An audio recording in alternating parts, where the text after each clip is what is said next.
हे आलेलं आहे की आता काय कुठं परिस्थिती कुठली कुणाची आहे काय आहे. सर्वे येतात आजकाल खूप सारं. भाजपनी सर्वे केले, त्या सर्वेमध्ये त्यांचंच आता 6-7 जागा दाखवतात, पण ते जास्त दाखवतात त्यांच्यानंतर, पण त्यांचं वास्तविकता ती आहे. पण आता तर अशी परिस्थिती आहे की त्यांचा आत्ताच सर्वे आला तर तो 2 जागेवरच आला, बाकी सगळे हरतात आहे.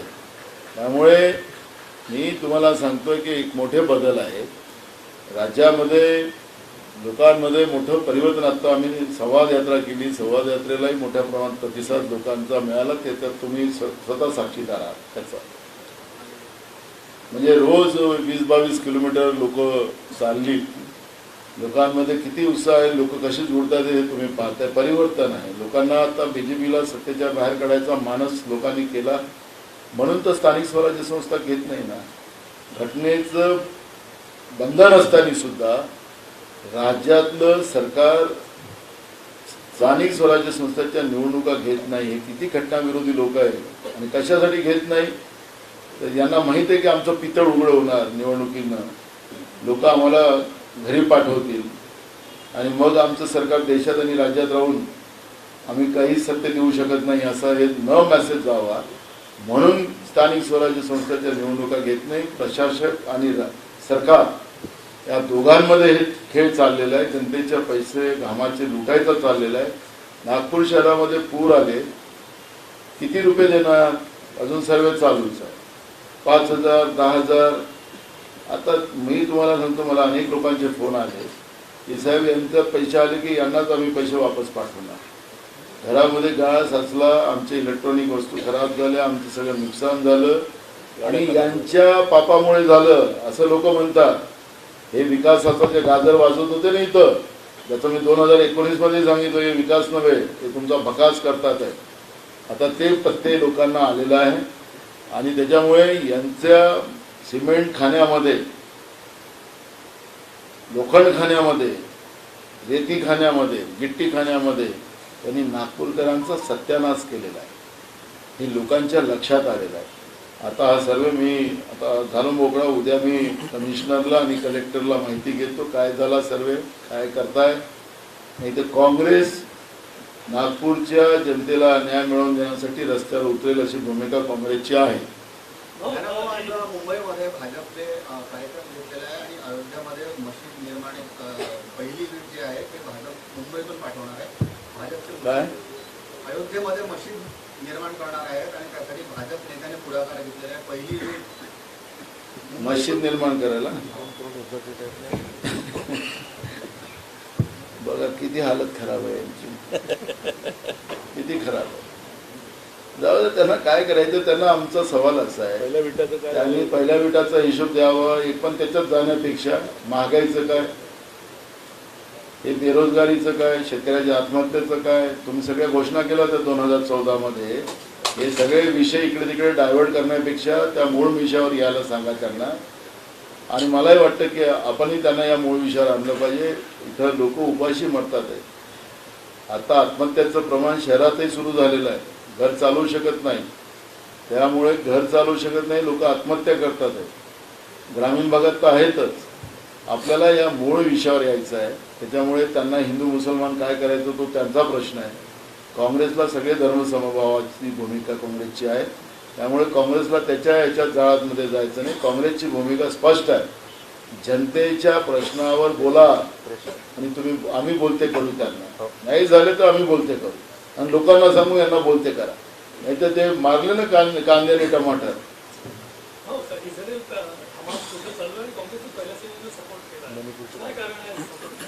मूळ प्रश्न एक आहे की मणिपूरमध्ये जे काही घडलं त्याच्यावर काही चर्चा होत नाही.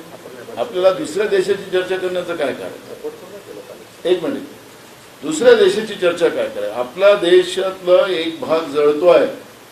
आमच्या आया बहिणीची इज्जत तुटली जाते, उघड्या करून त्यांना जाळल्या जात आहे हजारो महिला. त्याच्यावर चर्चा का होत नाही. आमचा सवाल हा आहे, आम्हाला दुसऱ्या देशामध्ये काय चाललं तो नंतर विषय करू. आपण काय सपोर्ट करायचं, काय मणिपूरचं काय नाही, त्या प्रधानमंत्री बोलायला तयार.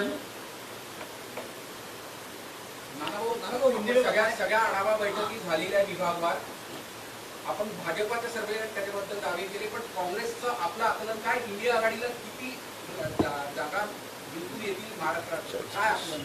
मला आता तुम्हाला सांगण्यापेक्षा मी रिझल्ट देण्यामध्ये माझा विश्वास असतो. मला जॅकेट घालून खोटं बोलता येत नाही. मी तुम्हाला सांगतो रिझल्ट काँग्रेसच्याच आणि काँग्रेसवाल्यांच्याच बाजूने येणार आणि मोठ्या प्रमाणात येणार. दुसऱ्यांना नॅनोमध्ये पाठवणेवाले स्वतः नॅनोमध्ये राहतील आता बसून मी तुम्हाला सांगतो. महाविकास आघाडी इतर तुमच्या 3 प्रमुख पक्षांसोबत सह इतर काही छोट्या छोट्या पक्षांसोबत गेल्याच्या भूमिकेमध्ये आहे. इंडिया अलायन्समध्ये याचा निर्णय चालू आहे. आने वाले चुनाव में महिलाओं की हिस्सेदारी कितनी होगी मैडम, और इंडिया के लिए आप क्या सिफारिश करेंगे? आपको पता है कि ये जुमला अभी जो अधिवेशन हुआ जिसमें 5 दिन का स्पेशल अधिवेशन लिया गया. मैं इतने साल से डेमोक्रेसी में काम करता हूँ, लोक प्रतिनिधि करके काम करता हूँ, मेंबर ऑफ पार्लियामेंट रहा, असेंबली में कई समय में काम कर रहा हूँ, मैं स्पीकर रह चुका हूँ. जब भी अगर हम कोई स्पेशल अधिवेशन बुलाते हैं तो उसके लिए कोई ठोस कोई कारण होना चाहिए, उसके लिए बुलाया जाता है. पर ऐसा लगा कि उस समय 5 दिन का सेशन माननीय प्रधानमंत्री जी ने बुलाया तो उसमें लगा कि कुछ तो भी बड़ा कुछ तो भी होने वाला. तो खोदा पहाड़ निकला चूहा, ऐसी परिस्थिति हुई और वो ओपन भी हो गया, जुमला हो गया. और आपने देखा होगा कि जब राहुल जी ने उनको प्रश्न पूछे कि भाई पाठिंबा तो हमने दिया, यही बिल हमारे यूपीए की नेता सोनिया जी गांधी ने डॉक्टर मनमोहन सिंह साहब के समय में 2010 में लाया था, जिसमें हमारे मुत्तेमवार साहब भी जो पार्लियामेंट में थे, और वो उस बिल को विरोध बीजेपी नहीं किया था. लोकसभा में बिल वो हारा था. तो हमारा ये कहना है कि अब जो बिल तो तुमने रखा, कांग्रेस ने उसको सपोर्ट किया और राहुल जी ने ये कहा कि भाई तुम कौन से सेंसस के आधार पर ये आरक्षण लागू करोगे. तो 2024 के बाद तो उन्होंने कहा कि भाई ऐसा कैसे होगा, आप तो इस चुनाव की बात कर रहे थे, उसके लिए आपने स्पेशल पार्लियामेंट बुलाया था. तो उन्होंने कहा कि आरक्षण का जो तो ओबीसी का आरक्षण इसमें कितना रहेगा, कौन से जाति का क्या आरक्षण रहेगा, ये सवाल का जवाब बीजेपी नहीं दे सकती. आखिरी कांग्रेस की मानसिकता आरक्षण की है. विधानसभा में और लोकसभा में महिला को आरक्षण मिलना चाहिए, क्योंकि आपने देखा होगा लोकल बॉडीज इलेक्शन में जो आज महिलाओं को बराबरी की हिस्सेदारी जो मिल रही है, ये कांग्रेस के ज़माने में भी हुए. राजीव गांधी जब देश के प्रधानमंत्री थे तब उनने ये सुधार लाकर महिलाओं की भागीदारी बराबरी की थी. आज इसलिए लोकल बॉडीज में आपको महिला बराबरी में देखने मिलती है. हमारी पार्टी जुमला पार्टी नहीं, हम जो बोलते हैं वो करते हैं. हमारे नेता राहुल गांधी जी की भी वही भूमिका है और इसलिए मुझे लगता है कि चुनाव आने दो, उसमें आपको भागीदारी भी ख्याल आएंगी.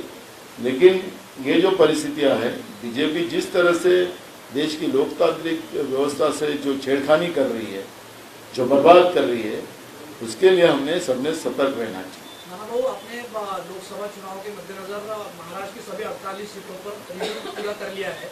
सीटों का जो बंटवारा होगा महाविकास आघाड़ी का, उसका क्या फॉर्मूला रहेगा? देखो, हमने मेरिट के आधार पर ये सब निर्णय हम करने वाले हैं और जिस पार्टी की जहां पर मेरिट हो उसी आधार पर ये टिकट बांटप का निर्णय होगा. सभी पार्टियों ने, जो हमारी साथी पार्टी है, वो भी अपना सर्वे कर रहे हैं, अपने कार्यकर्ताओं को अलर्ट कर रहे हैं, काम में लगा रहे हैं, सभी पार्टियां. और वो करने का अधिकार तीनों पार्टी को, हमने हमारे जो है अलायंस, वो करने का अधिकार सबको है. तो मुझे लगता है कि जो स्थितियां रहेगी वो स्थितियां के आधार पर, मेरिट के आधार पर महाराष्ट्र में लोकसभा के सीटों का बंटवारा किया जाएगा. आज आपकी अध्यक्षता में एक बैठक हुई नागपुर में, जो पूर्व विदर्भ की 6 लोकसभा सीटों को लेकर थी. एक गुटबाजी नजर आई, कुछ हंगामा कार्यकर्ताओं में हुआ, तो क्या हुआ था और कुछ अनुशासनात्मक कार्रवाई होगी क्या? देखो, हमारे जो संगठनात्मक जिले जो है ये 12 है यहाँ पर, और उसी आधार पर जो मीटिंग जब शुरू हुई तो सबको कम समय, क्योंकि विभागीय मीटिंग थी, मैं खुद 1 महीने के बाद हर जिले में जाने वाला हूँ. जो संगठनात्मक स्ट्रक्चर जो हमको एआईसीसी ने दिया है, हमारी नेता सोनिया गांधी जी की अध्यक्षता में जो चिंतन बैठक हुई थी, उसका पालन हमको करना है. तो इसलिए अड़ावा में अब नागपुर शहर में बड़े पैमाने में कार्यकर्ताओं में गर्दी थी, सबको बोलना था, लेकिन कम समय के वजह से हमें मीटिंग खत्म करने के बाद कुछ कार्यकर्ताओं को बोलने की इच्छा थी, उसमें वो माइक गिरा और उसी के आधार पर कोई उसमें विवाद खड़ा नहीं हुआ। विवाद मीडिया में बताया गया। मेरे अभी अपोजिशन लीडर हमारे साथ थे, उन्होंने कहा कि एक मीडिया में दिखाया जा रहा है कि उनको बोलने नहीं दिया करके विवाद खड़ा हुआ। तो मूल सब्जेक्ट यहाँ पर नेताओं का भाषण ही नहीं था। वो उन्हें भी उस मीडिया के संपादक से बात की और थोड़ी देर में वो बंद ही हुआ। मेरा कहना है कि ये जो परिस्थिति है उस तरह की नहीं है, इस तरह से बनाई जा रही है, वो कहीं भी गुटबाजी नहीं है और कांग्रेस एकजुट मिलकर महाराष्ट्र में काम कर रही है। वीडियो दिख रहे थे उसमें कार्यकर्ता आपस में भिड़ रहे, साफ नजर आ रहा था। देखो, आपने हाल ही में नागपुर शहर में बाढ़ आई थी, यहाँ के आमदार और राज्य के उप मुख्यमंत्री वो खुद दौरे पे आए। केंद्रीय मंत्री तो घर से और अधिकारी से जायजा ले रहे थे, लेकिन उप मुख्यमंत्री जी वो लोगों में गए और लोगों में वहाँ पर बेबना हुआ। वो वीडियो आया, आपके इसमें दिखाया, लेकिन दूसरे दिन में ये झूठ है। इस तरह का भी एक वीडियो आपके मीडिया में दिखाया गया। तो ये सब इसको क्या दिखाना है वो उनका अधिकार है। हम लोग सुधार की ये जो है, जो हुआ ही नहीं, उसका सुधार दिखाने का हमें कोई कारण नहीं है। होता तो जैसे उनने सुधार दिखाया वैसा हम करते थे।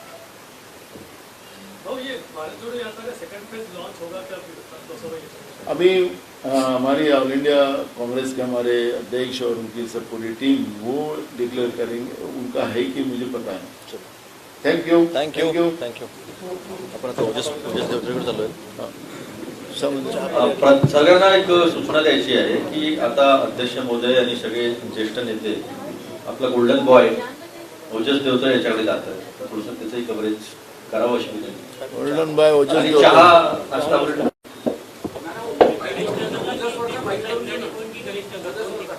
पुढे जायचं. गणेश नगर. हा करून